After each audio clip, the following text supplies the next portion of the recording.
Hello and welcome to the Bob's podcast, The Quality Drive. This episode is proudly brought to you by Botswana Bureau of Standards, and my name is Kagasano Labani. I'll be your host. In today's episode, we are going to be discussing the standards for ecotourism, as we know that Botswana is a tourism destination country. And with me in the studio today, I am joined by an expert from our standard department who is responsible for developing standards for different products and services, Mumpati Majola. But particularly today, he will be discussing the development of the ecotourism standards. MJ? How are you this morning? Yeah, I'm good. How are you doing? I'm good, thank you. Today we are talking about the ecotourism standards, which is very fitting for Botswana. We know that Botswana is a tourism country. Maybe first of all, let's just discuss what is ecotourism. How is it different from the traditional tourism that we grew up knowing in Botswana? Ecotourism is a form of responsible travel that supports conservation, respects local cultures, and promotes environmental sustainability. Unlike the traditional tourism, it emphasizes low impact experiences, education, and community involvement. So in short, we want that when an investor comes in and wants to comply with ecotourism standards or build a lodge in that community, they need to respect the culture of that community and make sure that we're using the building materials, for example, that are for that community. So there's that community involvement in it. And now, as a Botswana, why do we see it fit for us to have standards developed for the ecotourism sector? As we know that these days we have a niche for tourists that are coming from outside, and they only want to dwell in hotels or lodges or guest houses that comply with ecotourism standards. So we found it a need that we should catch up and be on par with the international best practice. As we are aware that Botswana has a rich natural heritage and growing tourism sector, so developing these ecotourism standards ensures that tourism growth aligns with sustainability principles, protects ecosystems, and most importantly benefits our local communities. And talking about sustainability, we know that tourism mostly it's in the natural spaces, like out in the deltas and the safaris. Now, as somebody who is in that sector or who is interested in getting into the ecotourism, what are the key principles that will guide a person, maybe based on the standards? What are the key principles that will guide the development of ecotourism standards? Development of these standards will be guided by the principles of environmental responsibility. We need to ensure that we're environmentally responsible, as we know that our environment is deteriorating on a day-to-day basis. So that's very important. We also need to have cultural sensitivity. As I mentioned earlier on, we need to ensure that whatever lodge or hotel that is within that vicinity needs to respect the local culture and bring the local culture into the whole design of the premises. Also, economic viability, community empowerment, and also, most importantly, we need to be aligned with the Global Sustainable Tourism Council criteria. I think as we go on with this podcast, we will explain the Global Sustainable Tourism Council more in detail. And then speaking of sustainable development goals, we know that as Botswana, we subscribe to that. We don't work in isolation. We are a member of international organizations. We adhere to international policies and requirements. And also as Botswana, we also have our visions, what we want to achieve in a certain period of time. How does this align with Botswana Vision 2036 and Sustainable Development Goals? Our ecotourism standards support Vision 2036 goals on sustainable economic growth, environmental stewardship, and inclusive development. They also contribute to the SDGs, such as responsible consumption, climate action, and life on land. As an expert under the standard development, Majola, we know that the process is a lengthy one. We need to start off by consulting the community and or those who are affected by the service or the product. What is the role of BOPS in the development of ecotourism standards? Where do we start, and who do we work with in ensuring that at the end of the day we'll come up with standard ecotourism standards that caters for everyone? Currently, we have the Hotels and Related Establishments Technical Committee, which is the mother committee. But with ecotourism standards, we're going to form a working group, which will be reporting to the Hotels and Related Establishments Committee. This working group will coordinate, will have all stakeholders that will be affected by the ecotourism standards, and we as BOBS, we are basically just the coordinator of all of this. We need to ensure that all stakeholders are represented, all experts are represented, so that we ensure that we are aligned with the GSTC guidance and ensuring that the standards are nationally relevant and also internationally recognized. You have just mentioned aligning with international standards or international bodies. Can you tell us more about the Global Sustainable Tourism Council and its mandate? The Global Sustainable Tourism Council, which we will abbreviate as GSTC, and its mandate, is the one that sets globally accepted criteria for sustainable tourism. They serve as a baseline for national standards, certification schemes, and also ensuring consistency and credibility worldwide. I'm interested in knowing that how do we engage with the relevant stakeholders? Let's say, for example, there's someone in Kasani or in the Makgadikgadi or in the Okavango Delta. How do we ensure that those people are involved in the process of developing standards and having, how do we solicit input from them? And who are the key stakeholders that are involved in the development of the ecotourism standards? Okay. First of all, by us coming on this podcast, we want to ensure that we hit a wide range of interested parties so that they are aware of where we're going or which direction we're going.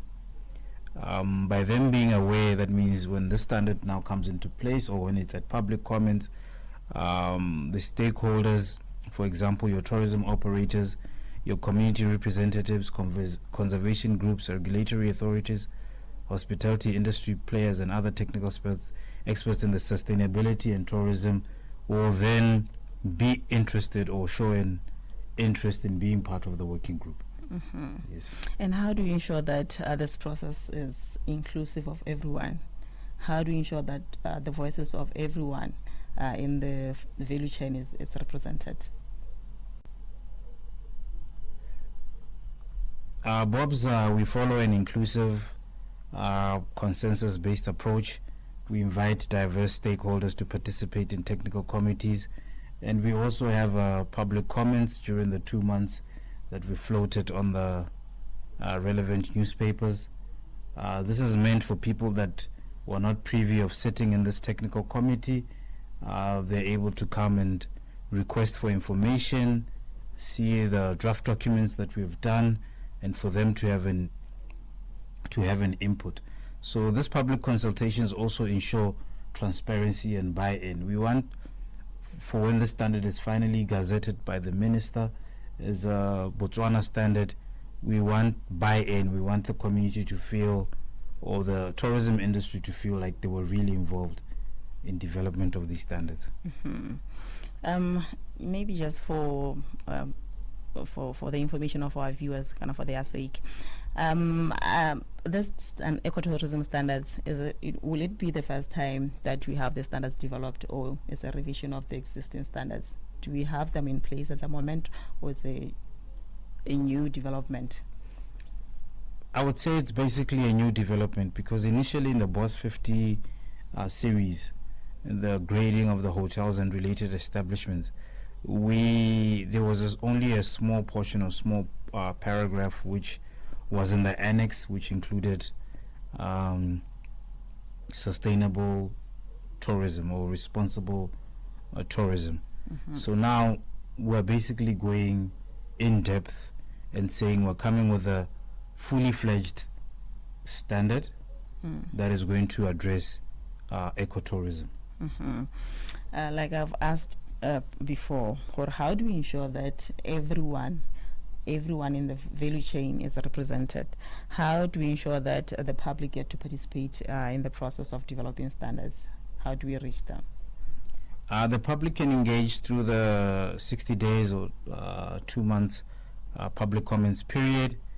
We are also going to be working hand in hand with Botswana Tourism and other regulators to come up with awareness campaigns, stakeholder forums, and also direct input during open consultation, which will be organized by BOBS.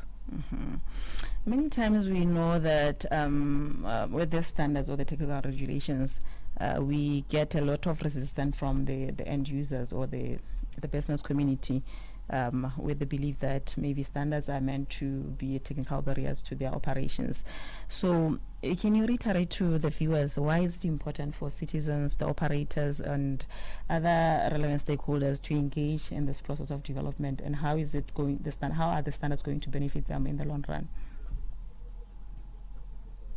Yes, it's important for them to be involved at this stage. It's important for them to know where the direction we're going, so that when it comes to public comments and they were not privy of sitting in this technical committee, would have their input, which ensures that the standards is practical. It's also grounded in local realities and promote best practices. Engagements will also with them will also foster ownership and smoother implementation. We want to ensure that when these standards are now in place and being implemented, everyone understands them and the implementation is smooth. And now, what are your plans, your future plans with regards to consultations? Do you have anything in place that will be happening so that they can look out for? Yes, I think when we do reach the public comments period, we will be doing public comments workshops to invite all stakeholders to come and participate in these public comments workshops. We'll also, in our social media channels, encourage wide participation. Maybe we'll come and then on the podcast again and update them on how far now the standard is and when the public comments workshops will be held, so that they are more aware and the broadcast reaches people very far. So we're really going to ensure that this public consultation or awareness is done, so that by the time these standards are implemented, no one complains saying they were not involved or informed. Okay. Now, looking at Botswana, we know Botswana is a destination. There are other countries out there that have the same landscape, or they have the same space of tourism. Now, how is Botswana going to benefit from having this ecotourism standards developed in comparison to other competitors or other nations out there? Benefits include better conservation outcomes, improved tourism experiences, stronger international competitiveness. As I've mentioned, nowadays your tourists will only want to go to green premises, premises that comply with environmental best practices, and also economic opportunities for our local communities. If the local communities have a buy-in and they feel like they're involved in that lodge, and the ecotourism standards say there will be a certain percentage that will be going to the local communities, which means local communities will be able to benefit and grow economically from these standards. Okay. And we know that we have those natural sites that are recognized worldwide. Some of them, they are recognized as natural or natural heritages. So how are the standards going to help Botswana in preserving those natural heritages and empower the local communities? They promote responsible tourism practices that minimize the environmental harm and support local ownership. Also help in capacity building and equitable benefit sharing. Equitable, we mean there will be, by preserving these heritage, they're also benefiting from it by getting a certain percentage of the profits or of the revenue. And with the current situation with regards to the tourism aspect, the grading, hotel and related establishments, we know that we have grading of those establishments. So with this, the ecotourism sector, are we still going to see the grading of facilities, certification of facilities and so forth? Yes, part of the development will look at the conformity assessment frameworks for potential certification or grading based on compliance with defined criteria. So at the end of the day, a hotel will be rated a 1-star, 2-star, 3-star, 4-star, or 5-star in relation to the ecotourism green standards. And then with the timelines of the development of the standards, what can you share with us? When should we expect the standards to be in place? Development is in its early stages. It will follow a phased approach. Right now we are drafting stage where we will form the working group. Then from there we'll have stakeholder engagement and finalization. So we're looking at 12 to 18 months for these standards to now be in place.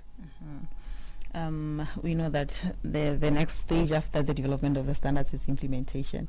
How is BOBS going to assist the operators in implementing the standards? I think this one will be really because the custodian of the standards at the end of the day is Botswana Tourism. We'll really be working hand in hand with them to show that we support the operators. Maybe we'll be coming up with some training to ensure that we're able to train the operators with regards to these standards. We also plan to develop our guidance documents on how these standards can be implemented and also raise awareness to support adoption. Now, as Botswana Bureau of Standards or as the standards developer, do we ever get to sit down and evaluate the effectiveness of standards that are developed? And for this one, specifically for the ecotourism, how are we going to ensure that the standards are effective and they are reaching out to the intended aspect of it? What we're going to do is we're also going to be having a pilot. As we are aware, we have some premises in the Delta that have a system in place that complies with ecotourism standards. It's just that this has not been formalized yet. So we are going to go and see whether our standards are in line. We are going to be conducting some audits, and this will help us evaluate the effectiveness of these standards. So this will be monitored through the stakeholder feedback as we are auditing, where audits were applicable, and ongoing review to ensure that the standards remain relevant and impactful. Yes. And we know that the government currently is talking or is promoting the diversification of economy. As a way of promoting the tourism sector, how are the standards, or can they be used to promote the Botswana tourism as a leading ecotourism destination? Absolutely. Having recognized national standards can enhance Botswana's reputation as a responsible and sustainable tourism leader in Africa, not just Africa but also globally. Okay. Now, as we wrap up our discussion, MJ, what message would you like to give to our viewers or the public out there about this initiative? Please, Botswana, let us know that this is a national effort for future generations. We invite everyone to be a part of shaping sustainable tourism that protects our natural heritage and supports our community development. So let's be part of our communities being developed. And then for those who are interested and would like to be involved, how can they go about it, and how can they contact us? They can visit the BOBS website, follow our social media pages, or contact our standards development team for more information and participation opportunities. So they are welcome to come here and look for the standards development so that we can give them more information on how they can participate or be a part of the development of these standards. Thank you. Thank you so much, Mr. MJ, for that. As you know, viewers, today we were talking about the Ecotourism Standards, which is an exciting topic that we believe that will have a lot of participators in this sector. Let me encourage you to visit our offices at plot 55745 here in Block 8, Gaborone, to get more information. Or if you are in Francistown and or northern part of Botswana, you can visit our branch office at plot 44149. We are housed at MVA Fund House, just behind Gallo Mall. And further, if you have any inquiry or query, you can call us at 390-3200 or visit our social media platforms. You can find us on Facebook. Just search for Botswana Bureau of Standards. We are also available on LinkedIn. Search for Botswana Bureau of Standards. Instagram, Bob's Marketing, Twitter or X at Bob's Marketing. And we invite you to subscribe to our channel on YouTube. Just search for Botswana Bureau of Standards. Subscribe, like, comment, and share our post. Until we meet again next time, have a good day.